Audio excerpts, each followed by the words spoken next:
compétition ici sur ces ISDE de Brive. Nos Français sont dans les starting blocks et on va revenir bien sûr sur leur performance. Mais avant ça, zoom sur le dispositif mis en place par la Fédération française de motocyclisme pour l'équipe de France ici à Brive.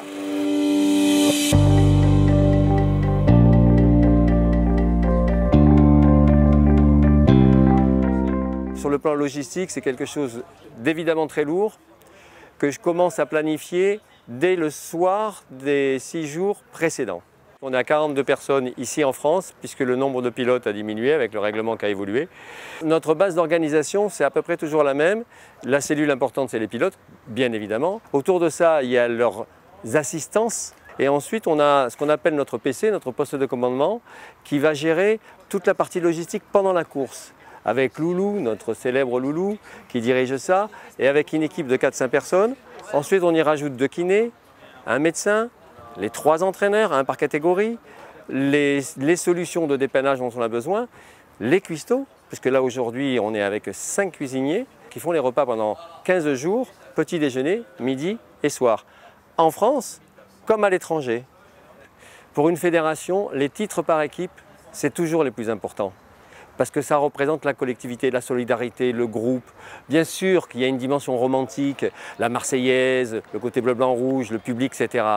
Mais notre travail, c'est de ramener des titres à la France, à la fédération.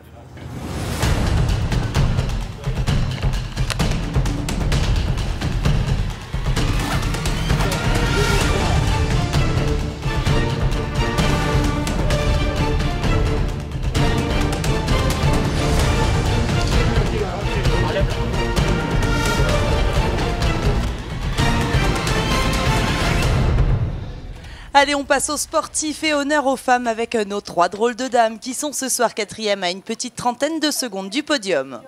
Audrey Rossa est 12e au classement féminin après une journée un peu dure, surtout dans la ligne. Juliette Bérez est 7e malgré 2 chutes et du temps perdu à doubler les retardataires. Enfin, 6e position ce soir pour la Lozérienne Samantha Tichet, malgré une grosse chute en liaison qui lui vaudra quelques points de suture ce soir. Chez les juniors, on se défend bien aussi puisque l'équipe était actuellement 3e. Anthony Gesselin est 12e junior après un début de journée un peu difficile, mais s'est rapidement rentré dans l'ordre par la suite. Jérémy Miroir est actuellement 10e junior. Il est parti fort sur SP1 mais a chuté à 2 reprises. Hugo Blanjou est 3e junior après une journée où le rythme est monté crescendo, même s'il a un peu souffert dans la ligne.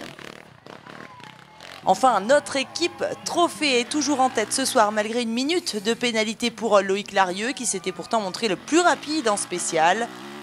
Le pilote de Saint-Ibéry n'a réalisé aucune grosse erreur sur la moto de la journée.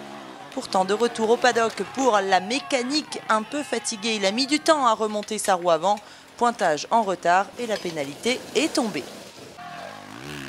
5e position scratch pour Christophe Charlier qui s'est bien régalé malgré quelques difficultés dans les spéciales en herbe glissante. Il est d'ailleurs leader en catégorie E2. Jérémy Taroux n'a plus à rougir d'évoluer au milieu des pilotes du mondial. Il a prouvé tout au long de la journée qu'il avait sa place dans l'élite. Il a sorti d'excellents chronos au guidon de la petite 2,5 Sherco. 3e du scratch, il mène évidemment la catégorie E1. Enfin, leader du général et de la catégorie E3, Christophe Nambotin endosse parfaitement son rôle de fer de lance de la délégation française à l'issue de cette première journée de course. Rendez-vous dès demain après-midi pour le live à la fin de la course, ainsi qu'un reportage demain soir qui sera consacré aux mécanos. Bye bye!